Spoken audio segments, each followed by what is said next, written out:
All right, guys, welcome back. Today we're going to do the Alternates, issue number 3 from Dark Horse Comics by all of these people.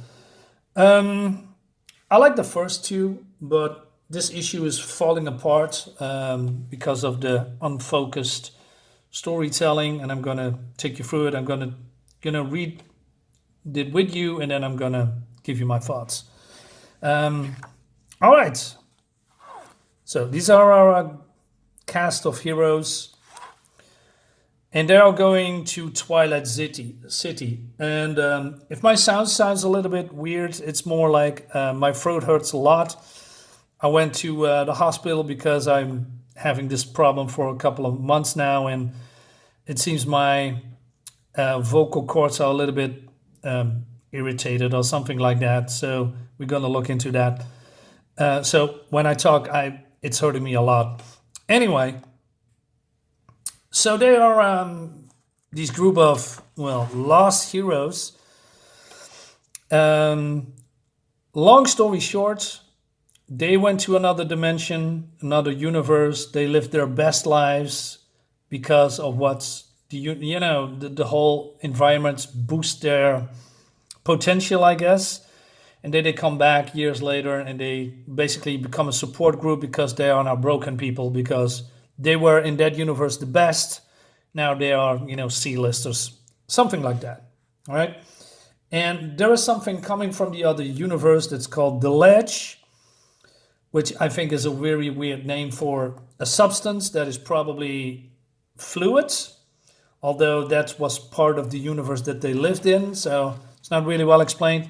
So they come here at this dock, this pier, and so this guy is staring, and he says, and his name is, this is a dealer, Rodeo Sisma. And it seems that the Eye of Agamotto, that's a little bit of a dig to, reference to Doctor Strange's amulet. He's calling the Wandering Eye. He says, well, we're supposed to be here, right? Anyway, so they are talking and talking, and then out of nowhere, this ship comes. And I must say, this looks cool, right? I like the art. The art has some charm to it. And so, yeah. And they say, I don't know what was expected. That's not it. Jesus, where did it come from? Narnia? And so Kid Quantum, that's how it's not Kid Quantum, it's Kid Curious, but I call him Kid. He's quantum powers, right? He says that's ridiculous.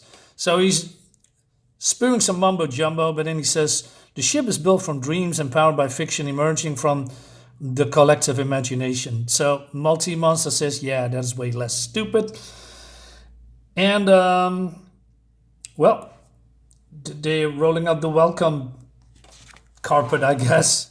But then we go back into the past where stuff like this is happening. This is, the story is in the past. What happened to these guys is sprinkled a little bit through this book, and this thing is called Ledger Stone. That looks like a.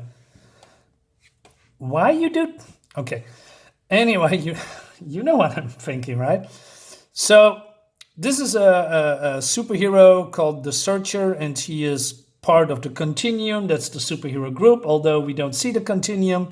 She's only here, and she says, hey, we cannot go into this dimension, otherwise we're getting corrupted, and because we are more powerful than you, we could enslave the earth. So you need to go and turn this thing inside out and save the day, right? So, and this is it's called Tripper. He's a, I don't know, hippie with powers. So, I got what you're putting down, he says. Can be you or Sunburst or even Mr. Movement. It's got to be the less powerful heroes, the forgotten small-timers, alternates. So, and then we see alternates with their superhero costumes, which looks cool, I guess. Except for, Lobster Guy just looks exactly the same. Until that day, I was just a hard-traveling hero with a mystical amulet who followed the signs to Twilight City. We're the alternates. Okay, everybody, make your peace what you make, because we're heading into the abyss. So they are heading in, right? And everybody else is somewhere else somehow. That's what I think. And his power is to help people find what they are looking for. Over here, what people were looking for was me. And those people said, hey, it's just like the signs. So in this alternate dimension, it's basically a mirror dimension, but the ledge, that fluid, is all around, I guess, and that gives them, unlocks them their full potential. So basically, they become the superheroes that they always dreamed to be, somehow. But it has some downsides, which is not really explained. All right. So a couple of pages back, we see Multi-Monster hiding some piece of the ledge in her. Why she has it with her? Don't know. Maybe she has withdrawal symptoms or something. And that vial, if she's opening it up and sniffing it or something, unlocks the full potential again. Not sure if it's temporary or permanent. It's not really well explained. Anyway, so Tripper is using his power to go into the ship, right? But then we also have some weird dialogue that, and now he's somehow healing the cause or the songs of a female Portunity mating season. And then he says, "Oh, let me go. I want to screw some fish thingies." All right. In the last issue, we saw what his problem is. He is looking for attention a lot. So, Quantum Kid here. I know that's not Quantum Kid, but hey. I'll say what we're all thinking, because the evidence displayed here by the weaker amongst us proves it. What we fought, what we gave up our lives for, who we can't move on from no matter how much we talk it out, talking about the support group, he is here and he's using the prestige to infect our world. So, and they mean this ledger stone, this walking big pile of whatever this creature is. So if this thing is here, how does he fit in this ship? Don't know. And there's no evidence, just that he says it. But there was absolutely zero evidence that the Ledger Stone, which is also a weird name, is here. So Trip says, no, that still can be in Twilight City. We beat him, we pulled him inside out and shut out the ledge forever. We were claiming our lives here, man. Yeah, and just what are we reclaiming, Trip? We were no one. And now we are again. Remind me, what are we fighting so hard to protect? It's just whatever you hear. So there are some bad guys coming out. And this is Admiral Lilypig. And he's sending, I don't know, some dolls, which okay, this is cool, and they all talk French. Show them what for, sur Santon, and they say oui, or none, right? He says, so Trip says, hey, these people could be affected by the prestige, like back at the Drake Club. So take them down, but not forever. But then, that's not gonna fly with Quantum Dude here. So I don't know what he's doing, but he's taking it all out in very unfashionable way, using his quantum powers, I guess, killing this creature. So he's going completely haywire for no reason at all. And then the lobster guy says, Jesus, hey, kid, what are you doing? He says, I'm a terrorist, I'm a serial killer, fucking despot. You act like it was some different world. Like what you did there can be undid here, that you can't forget who you were. But you can't. It was you all along, and you all lying by making up boring little lies. And the closer we get to the prestige, to the less, the more the lie unravels. So he become infected, I guess, although there was zero hint that he was going crazy or that he was infected or that he was on the edge, right? Zero. So, but then one of the team members here says, hey, don't worry, these are, you didn't kill anyone. They are just fictions, same as the ship. Gone when the dreamer wakes. So somebody is dreaming all this. Okay. So he says, anyone see Mary Marie? So Mary Marie has gone to, I don't know, the ship, wants to touch this steering wheel thingy. I don't know how you call it.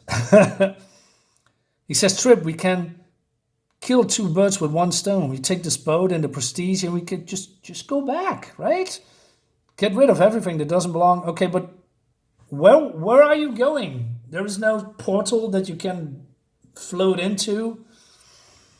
What what are you talking about? So he says, no, man, that is running for your problems. That's not who we are.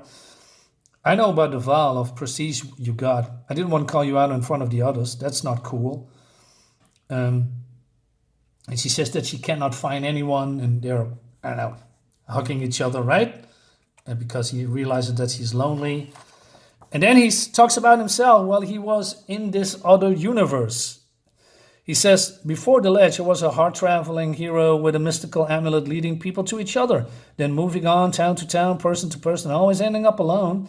But over there, I was a spiritual guru. I led my people through turmoil to enlightenment to the astral plane and beyond. I had community, family friendship, transcendental intimacy, and cosmic proud love. I had it all until one day I didn't. So this guy is the Batman guy that is was featured in the Minor Threats. I did a review, so if you want to check it out and want to know what's going on. So I don't know what's happened between these two because the story doesn't tell me, or the creators. And so I read a couple of, not much reviews, but people talk about this book, and they compare it to Grant Morrison's Doom Patrol, but then less funny and more complicated, unnecessary complicated. Although I had never read the Doom Patrol from Grant Morrison, I have to do it still.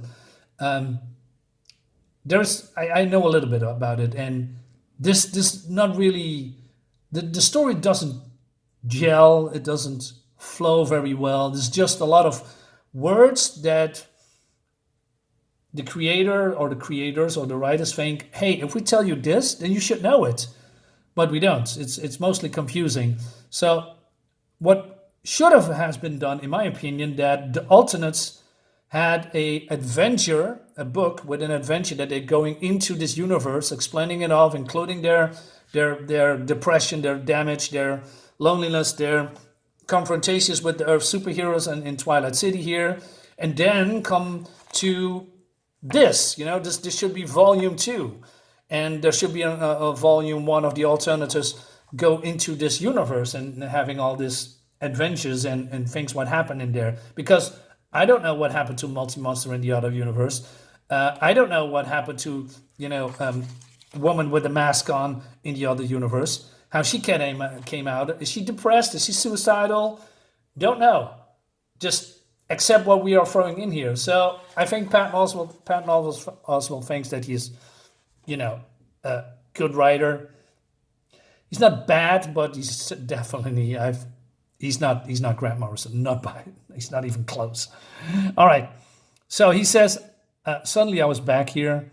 I used to like it, going town to town, saving the day, new dinner every morning, new woman every night. But I'd be lying if I said it was still me. I left behind a full home in the ledge and came back to nothing but empty roads. So I started the group. And it ain't because I like shitty coffee and plastic chairs, Mary. So basically he's in love with her, right? But then the head of the superhero group comes in, Searcher, and he says, "Hey, you've done a well job. Now you need to leave to so I can annihilate it in the Ledger Stone." So how do you know about the Ledger Stone? I mean, I haven't seen it, that it's here, but Sun Lao, she knows. And then so Monster Girl says, or Multi-Monster, Ledger Stone is here. Searcher, you've been telling us? I needed this be done quick. Recent events have shown me how easily one of the continuum can be corrupted. That's leading into the Minor Threats volume, which is pretty cool. Besides that, the alternates were much more probably motivated. So you let us suffer. You let the junkies chase the fucking drugs because it was efficient. So she is attacking her, and she's pretty strong, right? But the search is. I don't know what a power levels is. Are they psionic? So she lashes back, and she says, "I don't like fighting all the hero strip, even minor ones, belittling them. I know you find it difficult to strain the passion of this one, in part because it draws you to her. I assume the rest of the alternatives know their place." but that's not the case. So they're attacking her, and so also I also find it weird that these superheroes are not really acting like superheroes. They probably do some superhero stuff, but they are, also acting, like they're, you know, what's the word? Well, basically bad guys. All right, so she's going through him, so he's dead, I guess. Then Persona here. Your alien god puts nerve clusters in the most inconvenient places. Guess had a past life as a physician on your planet. Unlocking for you, he paid attention in med school. So I know she's hurting her, but then she's using a power and personas are now down. So Trip and so Quantum Dude says, hey, I know a lot of ways to kill her, but she was right about us, so take me out. Prove her wrong, man. Stop me. So he punches him because he's the corrupted one, I guess, right? All right. And then we go to Lama. He talks to this amulet. I got to know, open your eyes. Is it true? The ledgers don't really hear. Who's responsible for all of this? And he says, me? So monster girl says, it's not you, Trip. You need to stop asking. Hey, Mary. Oh, no, don't do it. No, I get it now. Searcher is afraid of what the ledge would unleash in her. So afraid she offer up human sacrifices to avoid it. But I am the goddamn multi-monster. You face me. You face your fear.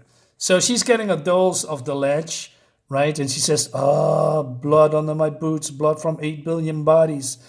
So I'm confused here, right? So the ledge, the stuff, is corrupting people, or is it elevating their full potential? Or do they show people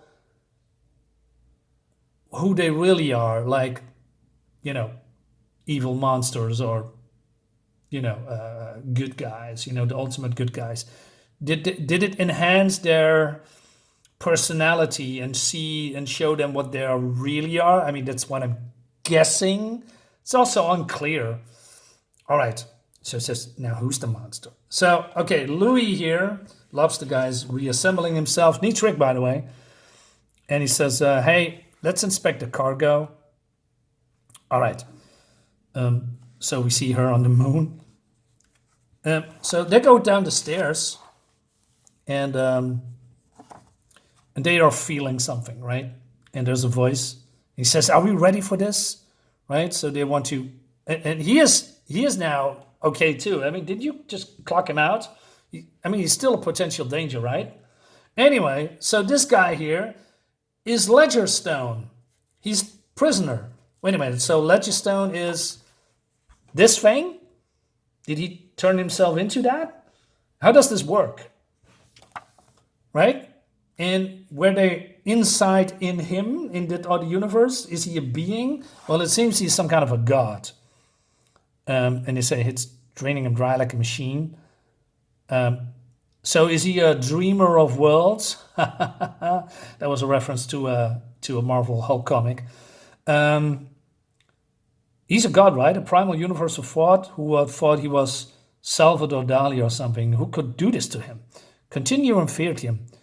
Took us giving up years of our lives to stop him. So Trip says, then we asking the wandering eye, Lama, where do we go from here? And he says, hey, where are you going? The amulet is just taking the road back to its rightful owner. And oh no, they are the originals. So there's copies, and they're having a fight in the next one. Yeah, and how did you imprison this guy, right?